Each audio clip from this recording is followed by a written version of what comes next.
Greeting everybody, Mary Hunt here at Water and Diane New at Water. We're both in the office tonight, along with Brooke Andrews, who's doing some work for us, one of our former water interns. As you know, we have five of them who do various bits of our work in different parts of the world, which is really fun. Um, the new way of being the new way of being in an office. I want to welcome you to the water meditation for Monday, July the 13th, 2026, and Jeanne Christensen will lead us tonight. And let us begin then by imagining that communal contemplation is a way to peace. That's kind of my new hope is that this leads somehow, some way, mysteriously to some form of peace. And social justice advocate Jeanne Christensen, Sister of Mercy, will invite us to communal contemplation using the theme tonight of friendship. And she will reflect on her experiences of enduring relationships that ground her life. And it is really a cue, as I'm taking it as a cue to all of us to reflect on our own deep friendship relationships. And that's really a lovely thing to do. And I want to thank Jeanne even before we start for coming up with a good topic. We haven't done that, I don't think, ever in our work. Maybe we have, but I'm not remembering it. Last month, we heard from Cheryl Nichols, who used the Mary Oliver poem Mindful as a springboard for our contemplation. Cheryl's with us tonight. In fact, she's doing the IT part of things here, putting up the pictures. And she urged us that night, Cheryl, you did, to swim in the now. And it was really I found it very impactful. I swim a lot, and I was swimming this morning, and I never finish my swims anymore without thinking about that I'm swimming in the now. And I appreciate that every time I go. So, video and notes for that meditation can be found on our website under waterwomensalliance.org, and then meditations, and then the date of June 2026.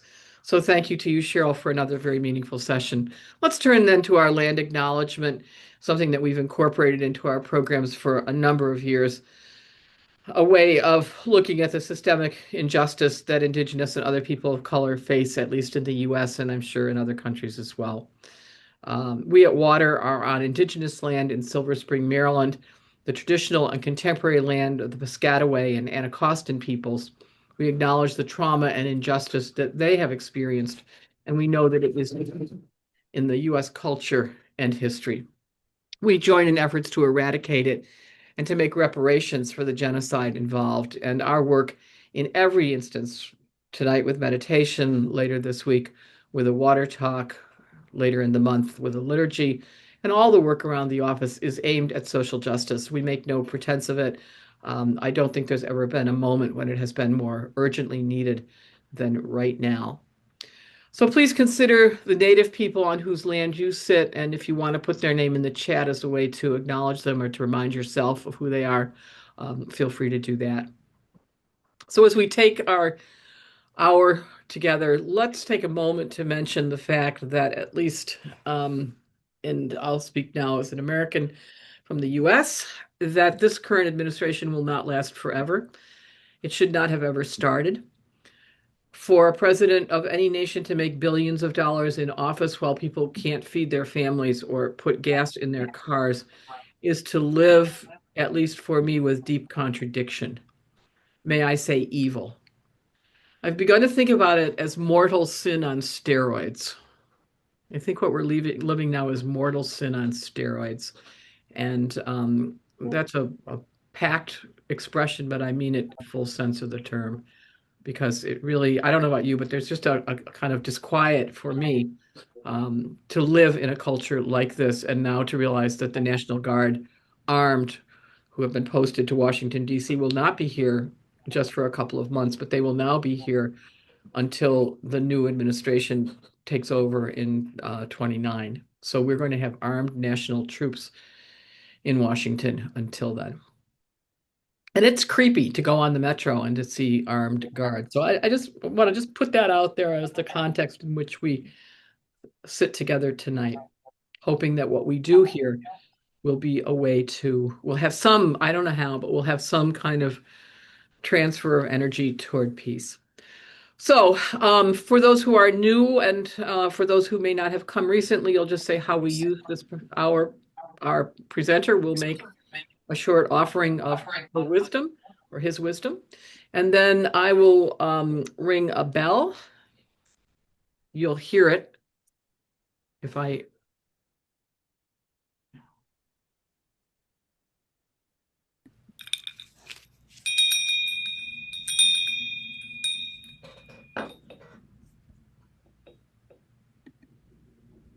If I don't change the setting, you get an echo every time I ring the bell. For the rest of the hour, you'll get an echo. So, in any case, there'll be a bell ringing, and then that will start 22 minutes of shared silence.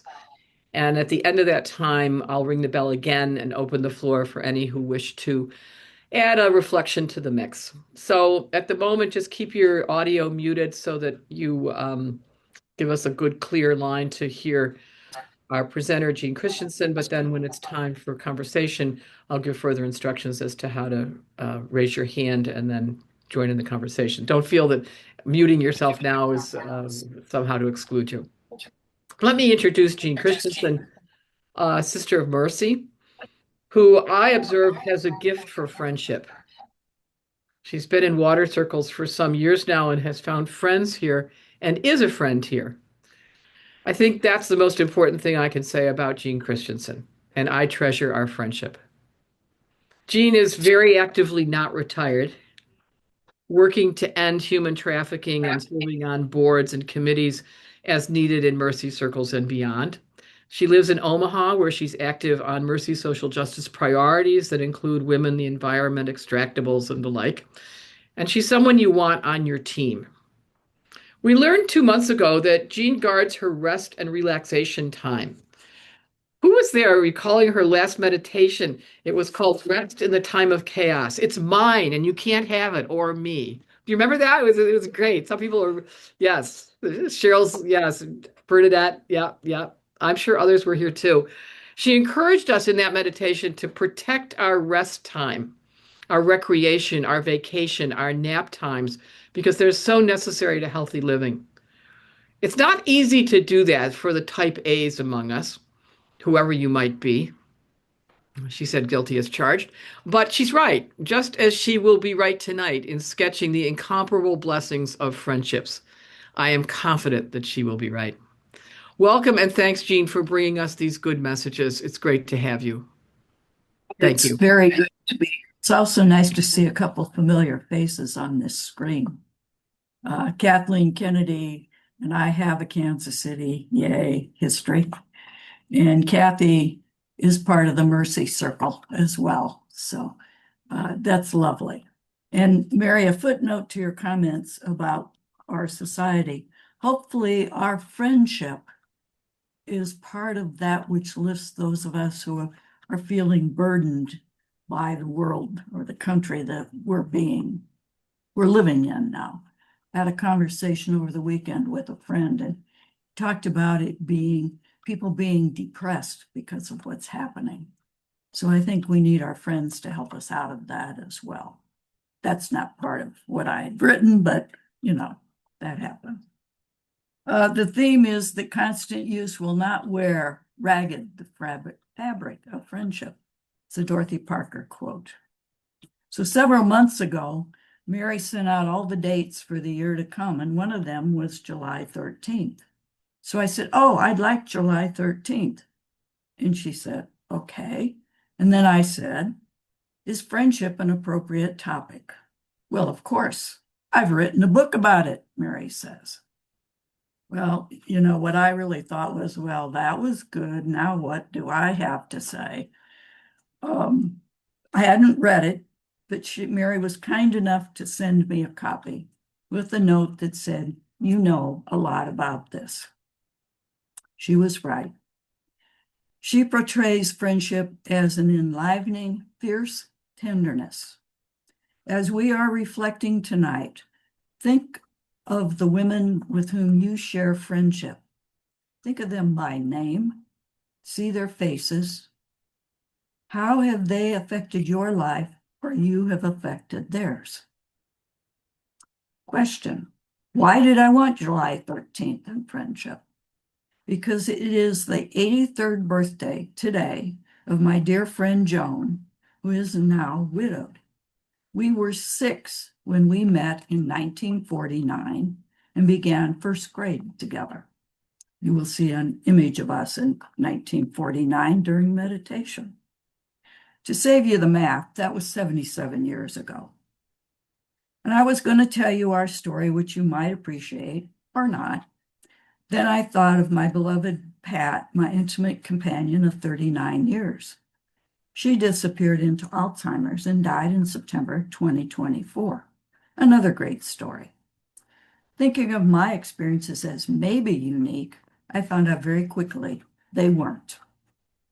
In early June, I was at a major parish fundraiser in Omaha, in which they honored the president, Heather Smith, of our College of St. Mary.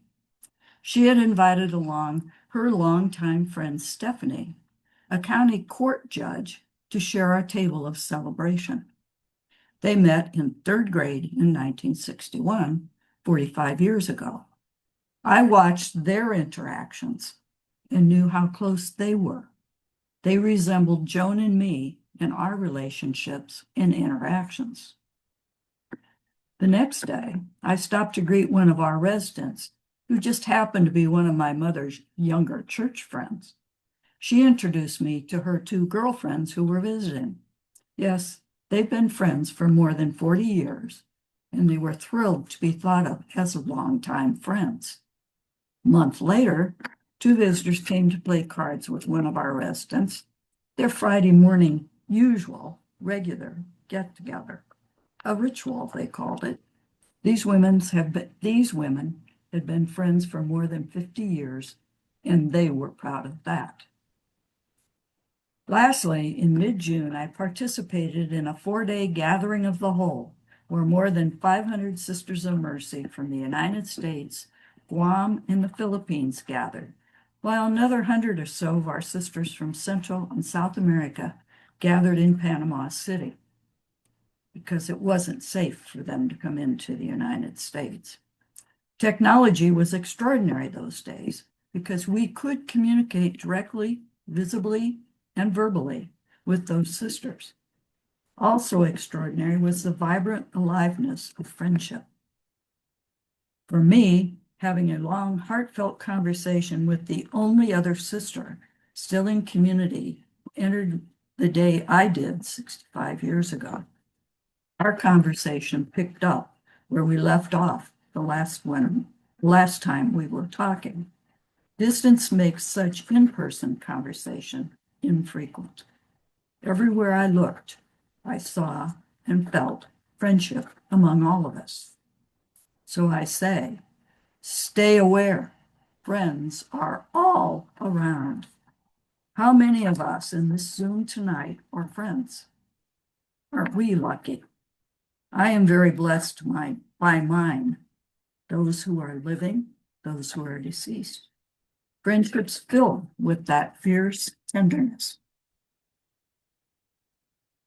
When I reflect on my friendships, the word that comes to mind is enduring, meaning long-lasting, caring, continuing through the good and the challenging times and across distances.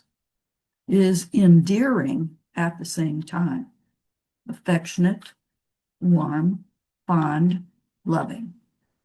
And a third E word, friendship also includes endurance, to love and sustain the mutual relationship through stressful, difficult, sorrow-filled times without giving up. So, during our reflection time, think of the women with whom you share friendships.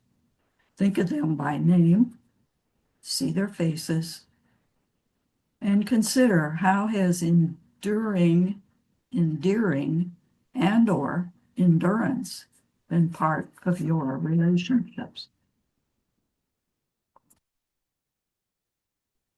Thank you very much, Jeanne Christensen, for moving us into the reality that constant use will not wear ragged the fabric of friendship. It's a great quote from Dorothy Parker and a lovely title for a very moving piece. Thank you so much. I think all of us have so many things we can relate to what you have said that your invitation is a welcome one on a hot July night. We move now into our meditation time together.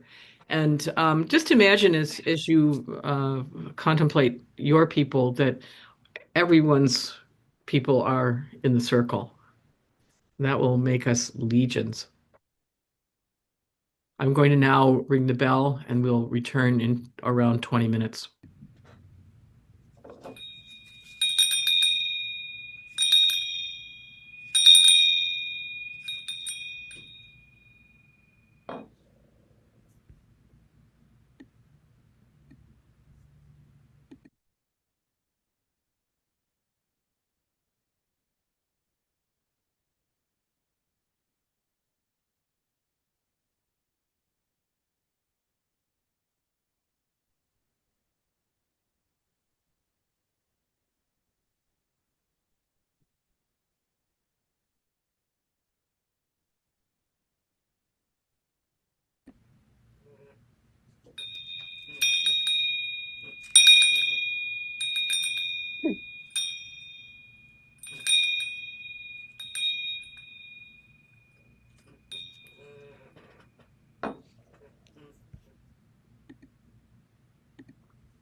Welcome back to everyone, and welcome to those who came after we got started in the meditation.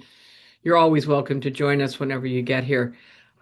We had a lovely meditation, which we will, with her permission, make available to you on our topic tonight. Constant use will not wear ragged the fabric of friendship. Jeanne Christensen's lovely remarks on friendship. It was very refreshing. I found Jeanne a great invitation for a summer night, a way of shifting some of the energies into something really lovely. So thank you, and a happy birthday to your friend. The floor is open now, and if you'd like to use the raise hands button under React, I think at most computers it says React. It's kind of a heart at the bottom, and if you simply um, hit that, and then it gives you an option to raise your hand, and then when you're finished, lower your hand. And if you prefer, or if it's awkward, you can just wave. We'll include everybody one way or another. So the floor is open for any comment you might wish to make, any reflection, any offering from your own wisdom on our topic tonight. And again, with deep thanks to Jeanne Christensen for putting together a very synthetic and inviting conversation. The floor is open. Please state your name and maybe where you're from so people will have a sense of who's here. Many of us know each other. Some of us don't at all, and that's fine too. Everybody's welcome.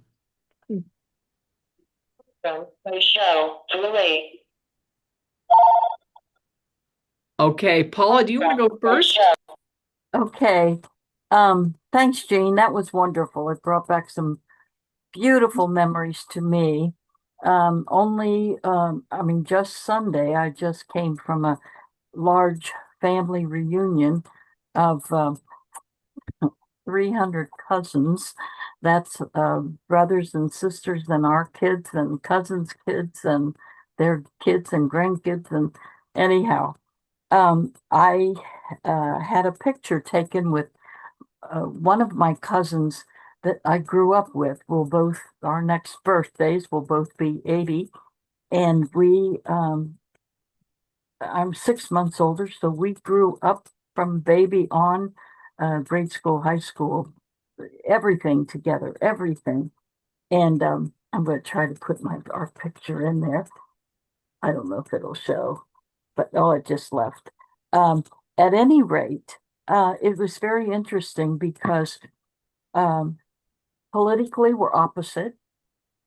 Um, religiously, we're from we were from the same conservative parish, and she's still there. We are completely opposite Roman Catholics, and we're just very different that way, but we're friends because of blood. I think it's because of blood. It's because we grew up together. We roller skated, we bike ride, we were on the same volleyball team and the same kickball team, and we did scouting together. We did all those things together.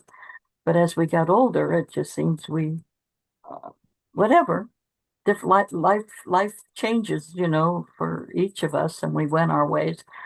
But it was really, really great to see her this weekend. I don't see her very often enough, but this meditation tonight brought me back to her and realized I better keep closer tabs right now and connect with her more. So thank you very much for this opportunity. Thank you, Paula. And I can picture you and your cousin in that early shot. If you enjoyed as much as I did the pictures that Jean shared herself and her friend in 1949, and then a few years later, just recently. So it's a beautiful bookends. There they are. Yeah, the one is May this year. Yeah, yeah. Thank Yeah, you. I had a similar, not similar, weren't that quite that many of us. My sister-in-law has five female siblings, and they gathered over the weekend in Des Moines. So it's 2 hours, and I was invited to join the party. And I had much the same experiences. I mean, these are women that I didn't know until my brother was married. But it was like they were friends among themselves. And you were just welcomed into the circle, which I think is the other piece of the friendship, is that it enlarges and it welcomes. Um, so yeah, lots of chatter, lots of carrying on, because there were daughters and granddaughters there as well. So yeah. Thank you. Diane New had to excuse herself for something else she needed to do this evening, but she just got back yesterday from a reunion of the women with whom she entered the Sisters of Providence 60 years ago. And there's a picture, somebody put it up on Facebook, actually, a wonderful picture. It was only a dozen. There were 16 of them, I think, but there were a dozen in the picture. And she just had more fun than you can imagine with these people. I think two of maybe three are still Sisters of Providence, and everybody else, and everybody's actually, including those three, I'm sure, are doing different things. But they had more fun, and they went to visit another friend of theirs who's in a nursing home, or in a assisted living, I should say, so that they could include her in the group. So it really was. I'm sure she would report on that if she were still with us at this late hour. But she had a grand time. Yes, Margie O'Connor. Hi, I'm Margie. I'm from London. Thank you, Jean, for this reflection. It's filled me with gratitude as you think back over your many friendships. We just celebrated our 50th wedding anniversary, and my girlfriend was there. And about 2 or 3 weeks ago, she was in the house and she said, "Do you have your wedding album here?" And I said, "Oh, yeah, it's there." And she was going through it. And then she says, "Oh, I'll have that coffee." And I went into the kitchen and she snapped a picture of our wedding cake and she duplicated it and had it on the table. And to me, that it's the little gestures that our friends do that make you smile inside because you think that's a good friend. I also had a grade 3 student at this anniversary who I'd gone to school with in grade 3, and she reconnected me with my grade 4 teacher, and I had lunch with her this week. And so all of those moments are kind of like full circle moments. But this friend who made this cake, I met her years ago when we were teaching, and she said to me, "How do you I had 6 children under the age of 8 or 9, and she said, "How do you get away?" And I says, "Oh, you don't. Trust me, you don't." She says, "You're getting away. I'm gonna," and she was single, and she came in and babysat the kids for a weekend so we could get a break. And I mean, you don't forget those kind of things. So there's a line in Proverbs, "A friend is a sure, safe shelter." You who find one have found a rare treasure. And that's what I celebrate, the rare treasure that our friends are for us. Thank you. Thank you.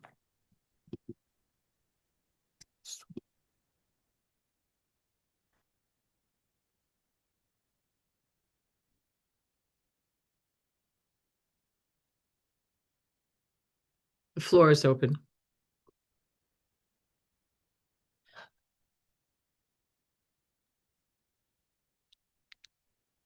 Virginia Day, would you like to comment, or are you just applauding? I probably don't know the right symbol, but thank you so much, Jean. This was the easiest meditation I've ever made. I just sat and made lists and lists and lists of friends. Because I've moved around a lot, I have friends in so many places. Um, and and I'm sure, like so many of us here, some of our friends are deceased, and that's a pain of loss, really. Um, work friends, but who remained connected through the years. Spiritual directors who are friends, who keep boundaries, but I consider them deep friends, who know my life story. So just very grateful to you. Um, I have lists and lists that I was able to write. So thank you, Jean. And water, of course, is on it. Mary and Diane. Thank you. It's more than mutual. Thank you, Virginia. Maureen, would you like to go next? You need to unmute. If you go down to where it says audio at the bottom of your screen and then unmute, there you go. You're fine. Thank you. Thank Well, you. I want to tell you a story about Maureen Fitzgerald and Maureen O'Rourke. O'Rourke is my last name. Maureen's father came from County Cork, and my mother came from County Kerry. We always talked about what it would be like if her father and my mother got married, and we both agreed that would not be a good idea. We went to kindergarten together, and probably sometime around the age of 8 or 9, Maureen's mother and my mother worked in a jewelry factory, making $1 an hour. My mother was a stringer and she was a racker. And they both went home for lunch and they only had a half hour. My mother had to only go like about 7 houses. Margaret had to go. We lived on 39 and Margaret lived on 119. So it was a much farther walk that she had to do. But we have many stories about the two of them. And anyway, Maureen now I'm living in North Carolina. Maureen is living in Florida. But we laugh a lot. We don't talk very much anymore. But when we do, it's full of laughter.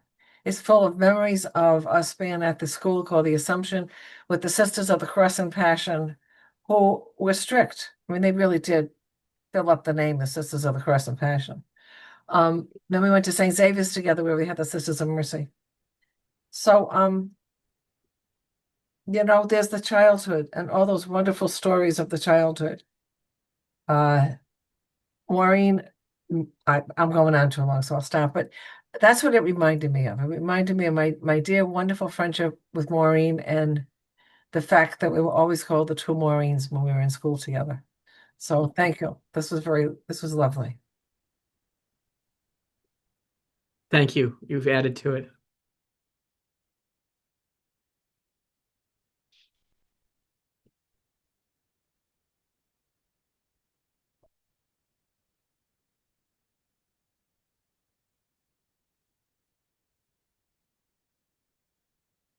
Jeanne Christensen. I was just going to talk, but I thought I should probably do what should. I'm looking at Kathleen Kennedy, and we also talk about, your book talks about friendship and social justice and colleagues who become your friends. And that's really the root of Kathleen and I knowing each other from the days in Kansas City. And Kathleen was we were both working in Central City. She found employment for 8 million different people, I think, working through St. James. Wasn't that you? Yeah, I was at Bishop Sullivan when you were up Yeah, at the right. diocese. Yeah, yeah, worked with a lot of Yeah, folks that I was got gifted to walk along with them in their struggles and their triumphs. So yeah. yeah, and you and So I, that we crossed so many times. so that sense of colleagues becoming friends and that leaning of friendship that goes into being supported by social justice and those kinds of connections. So that's another important piece, I think. Mhm. Indeed. Thank you.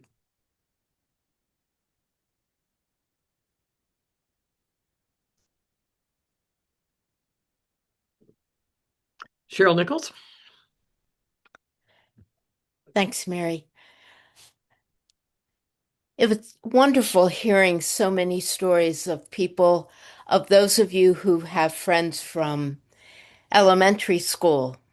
I started there when Jeanne was encouraging us to make our list, and I don't have any other than my cousins, and I was so glad that who was it? Paula, that you shared about your cousins because I'm an only child, but my cousins were my siblings growing up, and we all grew up I lived right outside of Washington, D.C., and my mom had three sisters, all of whom had five children. So there were a lot of us growing up in the 40s and 50s and into the early 60s, all in this area.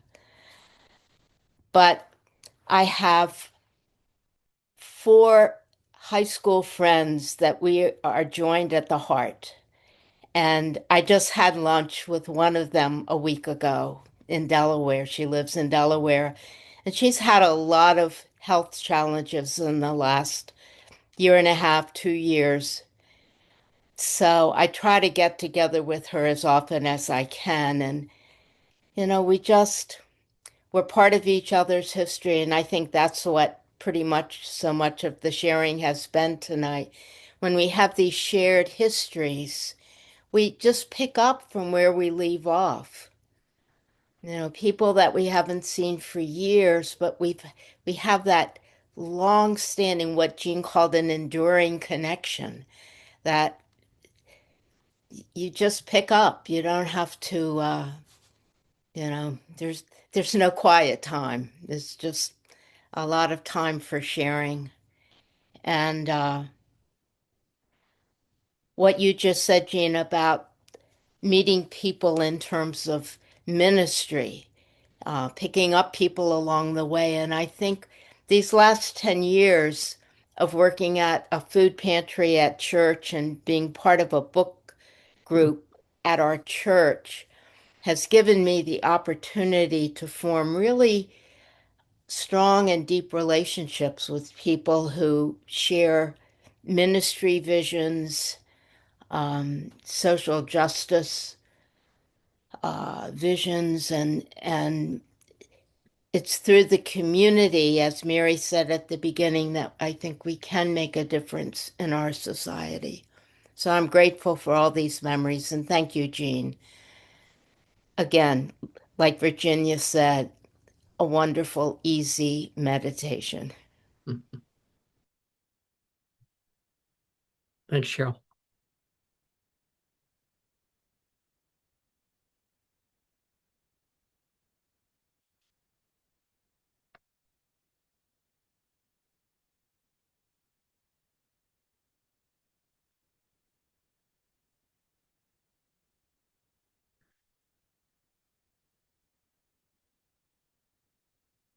Would anyone like to comment before we close our session? Beth, go ahead. We see your name, but we don't see your face. But please go ahead. There. This thing got there. That's better. Thank you. I'm just grateful for the opportunity to smile a lot. I found myself smiling through this whole meditation. I go from one person to another, and then as I got into present time, and I almost forgot this one friend that I talk with probably twice a week. And it was just such a delight.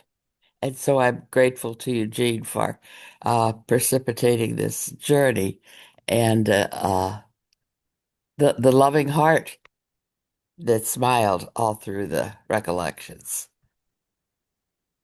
Thanks, Beth. Kathy? Yes, I just wanted to share this in case you had never heard of it. Um, my granddaughter who lives with us knew how close I was to one of my friends, and she found on Amazon, wonderful Amazon, lamps that you can get for two best friends. So one has it in her house and one has it in another, and you set it up electronically somehow. And when you touch it, the light goes off in the other person's house. So you can send each other wonderful messages, and reminders that I'm here for you whenever. Um, it was just so sweet of her to do that, and it just meant so much to us. So I thought of that, thought of my granddaughter, and then Pat, the friend that she did it for with me. And then I also have two friends from 53 years ago that were with me when we were working with La Leche League. If any of you know about breastfeeding organization La Leche, we taught that to many, many, many mothers. And then another one from 70 years ago that was in 6th grade. So thank you for all of these memories. And Sister Jean, Mary Gallione is on too. She's our Sister Mercy from New York, in case you never met her.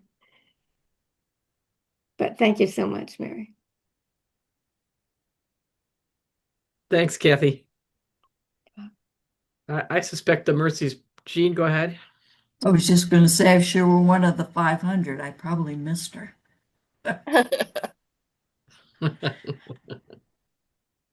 There really were sisters there that we did not know. I mean, and a lot of them are along the East Coast because those were our earlier foundations. But you make new friends. We met people we didn't know, and we shared meals and conversation and all those sorts of things. And probably the most positive thing is we saw our future there. We still have younger members, and they are mighty women. They're wonderful. So, you came home happy and encouraged and hopeful. Great. Kathy, if you want to get us a link to that lamp, I certainly put it in the notes. That's a new one on me. Ask your granddaughter to send us that. Yeah. Well, I'm going to draw us to a close at this point with enormous thanks. We'll keep the Zoom open a few minutes after we finish the announcements, but with enormous thanks to Jeanne Christensen for being our friend and for sharing your friends, Jeanne. You prove that constant use will not wear ragged the fabric of friendship, and that is a nice thing to know. That is a nice thing to know. This is the 75th birthday of a very good friend of mine, actually. So I'm thinking of her in a particular way tonight. And fortunately, she just had her first grandchild on Monday last, and on Wednesday she went in the hospital. So, life is like that. But apparently she just got home tonight. So keep her in your prayers as I do.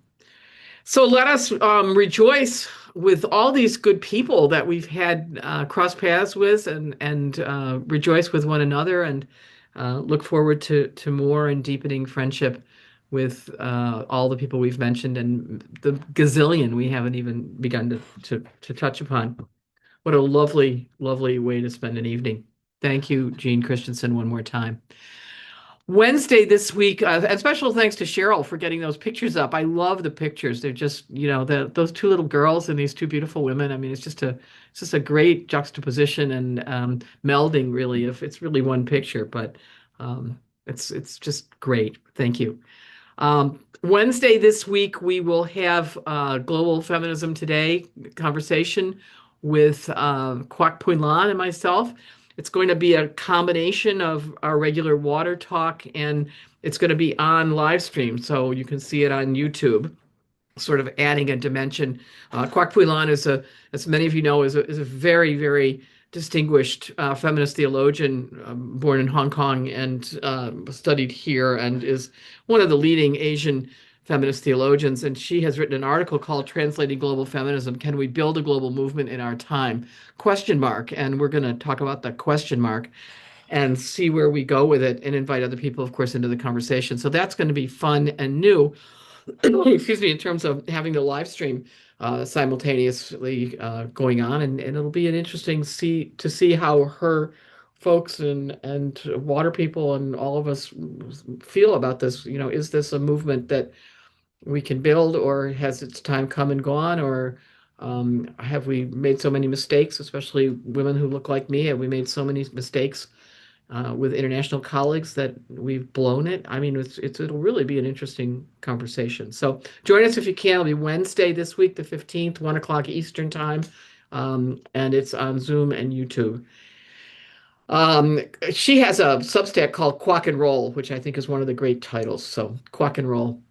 On the 21st of July, we will have the water ritual celebrating International Women's Friendships, of all coincidences.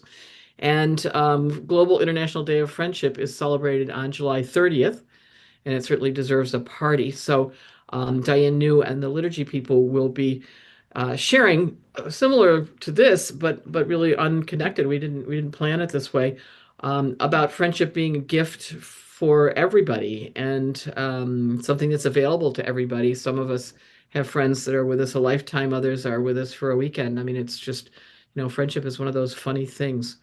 Um, so join us, join that group, I should say, as they honor the friendships of women around the world that we have had the privilege and pleasure of being part of. So it's kind of adding a dimension to this conversation, I think, but feel free and feel welcome, especially those of you who belong to religious communities. I mean, your friends are all over the world too, whether you know them or not. And that's another thing about friendship. I think sometimes we don't even know who our friends are. And yet, in some rather deep and mysterious way, we're connected to them. It's really one of those interesting dimensions of friendship that invites our probing, I think. How are we friends with people that we really don't even know? And what does it mean to go and make friends in all nations? I think that's been a wonderful challenge from the religious tradition I come from. So that will be the programming that will finish off our programming year. We always take August off and some of September, and we will announce the fall programs in the fall. So this month we tie up this wonderful program year with gratitude to each and every one of you for what you have brought and what you will bring, I'm sure, in the future. Everybody's always welcome at water programs without fees. We welcome donations, and some are enormously generous and able to give, and they do, and others are not in a position or don't want to, and that's fine too. But because at water, we've always said there's enough if we share.